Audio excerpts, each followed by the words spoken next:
Hi everyone. ఈరోజు మనం చూడబోయే టాపిక్ కోడెక్.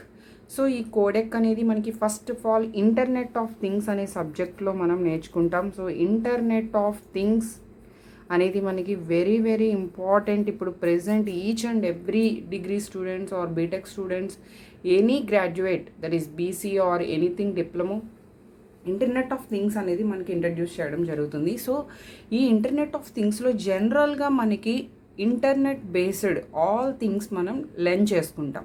సో అందులో the codec is also very very important question. And before going to the topic, మన channel ఇంకెవరైనా subscribe చేసుకోకపోతే సబ్స్క్రైబ్ చేసుకోండి. అండ్ వీడియో నచ్చినట్టయితే డెఫినెట్గా లైక్ చేయండి.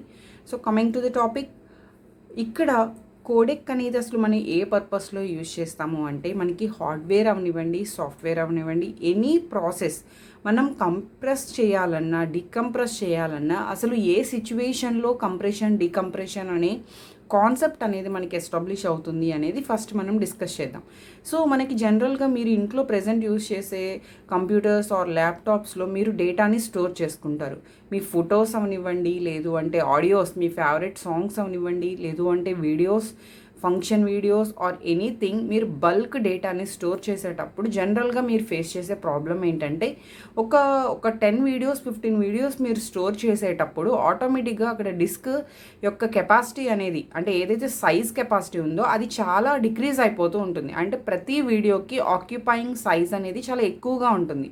అలానే మీరు మొబైల్లో ఒక 2-3 ఆర్ వీడియోస్, మూవీ కూడా మీరు జనరల్గా మొబైల్లో చూసేటప్పుడు 1 మూవీ కంప్లీట్గా మీరు స్టోర్ చేస్తే మీ అక్కడ ఆక్యుపైయింగ్ సైజ్ అనేది సైజ్ అనేది ఎక్కువ ఆక్యుపై అవుతుంది.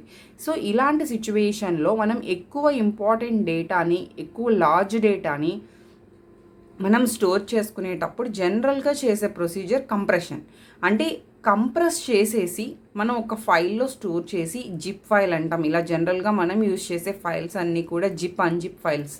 సో ఇలాంటి ఫైల్స్లోకి మనం కంప్రెస్ చేసి డేటా యొక్క సైజ్ ఆక్యుపైయింగ్ అనేది తగ్గించి మన డేటాని సేవ్ చేసుకుంటాం. మన సైజ్ యొక్క ఆక్యుపైయింగ్ ప్లేస్ని ఏం చేస్తామంటే సేవ్ చేసుకుంటాం. అదే సిచ్యువేషన్లో మీరు ఒక మెయిల్ సెండ్ చేయాలి. ఒక మెయిల్ సెండ్ చేసేటప్పుడు మీరు ఒక 15 ఫొటోస్ సెండ్ చేయాలి. బట్ అక్కడ ఆ 15 ఫొటోస్ యొక్క సైజ్కి సంబంధించిన డేటా ఆక్యుపైయింగ్ సైజ్ చాలా ఎక్కువగా ఉంది. అలాంటి సిచ్యువేషన్లో సమ్ టైమ్స్ మెయిల్ అనేది యాక్సెప్ట్ చేయదు. లేదు, మీరు ఒక వీడియో ఫైల్ పంపించాలి, అది కూడా ఆక్యుపైయింగ్ ఎక్కువగా ఉంది. అలాంటప్పుడు కూడా మనకి మెయిల్ అనేది పాసిబుల్ అవ్వదు. ఇన్ దట్ సిచ్యువేషన్ మీరు ఏం చేస్తారు, టోటల్గా ఆల్ ఫైల్స్ని ఒక కంప్రెస్ చేసేసి ఒక జిప్ ఫైల్ని, ఆ జిప్ ఫైల్ని మీరు సెండ్ చేస్తారు. So when we compress the data, that is nothing but encoding. అంటే మనం ఎన్కోడింగ్ చేసి అందులోకి డేటాని మొత్తం కంప్రెస్ చేస్తున్నాం. సో మీరు ఒక సెండర్ నుంచి మీరు ఒక యూజర్ అయితే మీరు వేరే పర్సన్కి సెండ్ చేశారు. అక్కడ రిసీవర్ రిసీవ్ చేసుకున్న తర్వాత వెంటనే తను ఏం చేయాలి, అన్జిప్ చేసుకోవాలి. సేమ్ అదే జిప్ ఫైల్ని అన్జిప్ చేసుకున్న తర్వాత తనకి సేమ్ డేటా అనేది విజువలైజ్ అవుతుంది. Okay, that is decoding.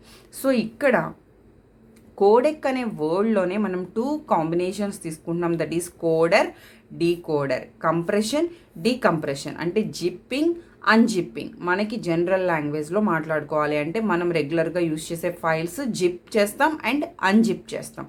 So ఇక్కడ మెయిన్గా యూజ్ అయ్యే థింగ్ ఏంటి అంటే, మనకి సేవ్ చేయటం. మనం యూజ్ చేసే స్పేస్ ఏదైతే ఉందో తక్కువ స్పేస్లో ఎక్కువ డేటా స్టోర్ చేసుకునేలాగా, మనం ఇంటర్నెట్లో త్రూ సెండ్ చేయాలన్నా ఫైల్స్ని ఈజీగా సెండ్ చేసేలాగా ప్రతిదీ కూడా మనకి స్పేస్ సేవ్ అవ్వడం కోసం మనకి ఈ కాన్సెప్ట్ అనేది యూజ్ అవుతుంది.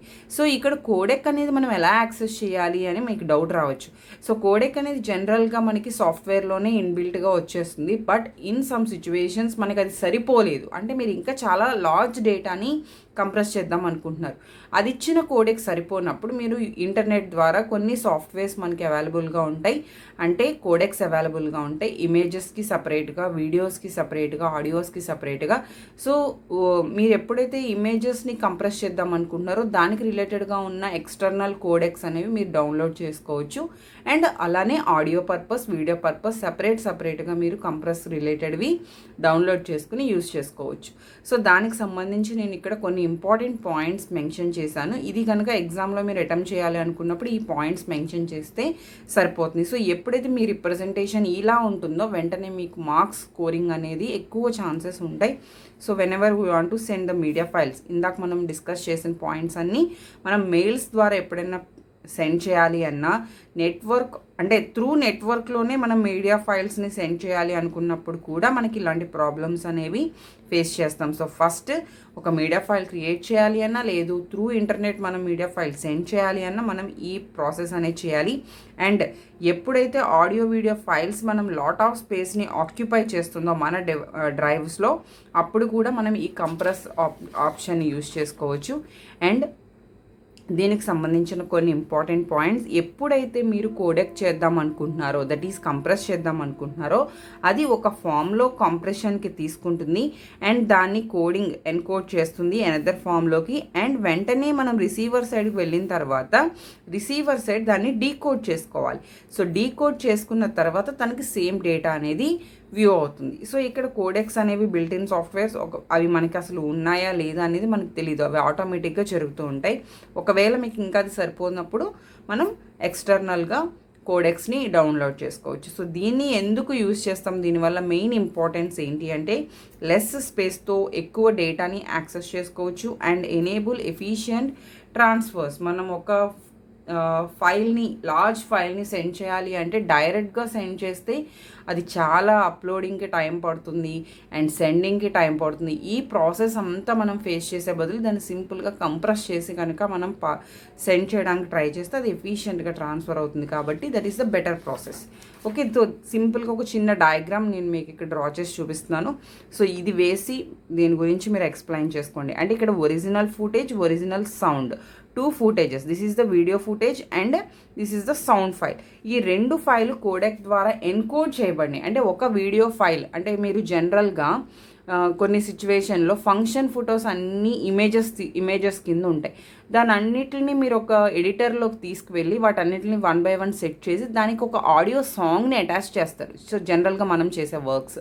సో అప్పుడు ఏమవుతుంది, both audio and image files కలిపి మనకు ఒక వీడియో ఫైల్ కింద క్రియేట్ అవుతుంది. సో దాన్ని మనం ఎంజాయ్ చేస్తాం, ఎంటర్టైన్ అవుతాం. సేమ్ అలానే ఒకసారి డైరెక్ట్గా వీడియో ఫైల్కి ఒక సాంగ్ని యాడ్ చేసి మనం వీడియో ఫైల్ కింద కన్వర్ట్ చేసుకుంటాం. So in that situation video file కింద కన్వర్ట్ అయిన తర్వాత దాని నుంచి మళ్ళీ మనం డీకోడ్ చేయాలి అంటే the video footage is separate and the sound is separate. So playback. So ఈ 2 కాంబినేషన్లో అగైన్ మనం ప్లేబ్యాక్ చేసుకుంటాం. సో ఎప్పుడైనా మీకు ఆ 2 కాంబినేషన్లోనే మనం ప్లేబ్యాక్ చేసుకోవడం జరుగుతుంది. బట్ దాన్ని కోడ్ అండ్ డీకోడ్ కూడా మనం చేసుకోవచ్చు. సో అలాంటి కోడెక్స్ మనకి జనరల్గా ఉన్న ఆడియో కోడెక్స్ ఏంటంటే advanced audio coding, Apple lossless audio coding and internet లో bit rate code, image processing వచ్చేసరికి జేపీఈజీ, టీఐఎఫ్ఎఫ్ అండ్ పిఎన్జీ, వీడియోకి వచ్చేసరికి VP8, VP9 high efficiency video coding. ఇవి జనరల్గా మనం యూజ్ చేసే కోడెక్స్. అయితే ఇక్కడ ఇంకొంచెం మనం డెప్త్కి వెళ్ళాలి అంటే జనరల్గా ఒక సౌండ్ని కోడెక్ చేయాలి అంటే మనం ఎనలాగ్ అండ్ డిజిటల్, అంటే మనం ఎనలాగ్ నుంచి డిజిటల్ సిగ్నల్స్కి, డిజిటల్ నుంచి ఎనలాగ్ సిగ్నల్స్కి మనం కన్వర్ట్ చేస్తాం. బట్ ఎప్పుడైతే మనం వీడియో ఇమేజెస్ని కోడ్ అండ్ డీకోడ్ చేయాలి అంటే డెఫినెట్గా మనకు ఒక మోడెమ్ ఎలా అయితే చేస్తుందో ఆ పర్పస్ కాకుండా ఇంకా హైగా డిజిటల్ వేలో మనం కన్వర్ట్ చేయాల్సి వస్తుంది. సేమ్ అలానే ఇక్కడ కూడా మనకి వీడియో ఫుటేజ్కి, ఆడియో ఫుటేజ్కి ఎన్కోడ్ డీకోడ్ అదే ప్రొసీజర్లో ఉంటాయి. సో ఎనలాగ్ అండ్ డిజిటల్ అనేది మనకి only for audio, but video and ఇమేజ్కి వచ్చేసరికి మనకి ఇంకా high level encode and decode అనేది పెర్ఫామ్ అవుతుంది. సో మీరు ఈ కాన్సెప్ట్కి ఇంతవరకు మెయిన్ పాయింట్స్ రాసి డయాగ్రామ్ వేసి ఎక్స్ప్లెయిన్ చేస్తే సరిపోతుంది. So this is the very very important question in internet of things. Thank you.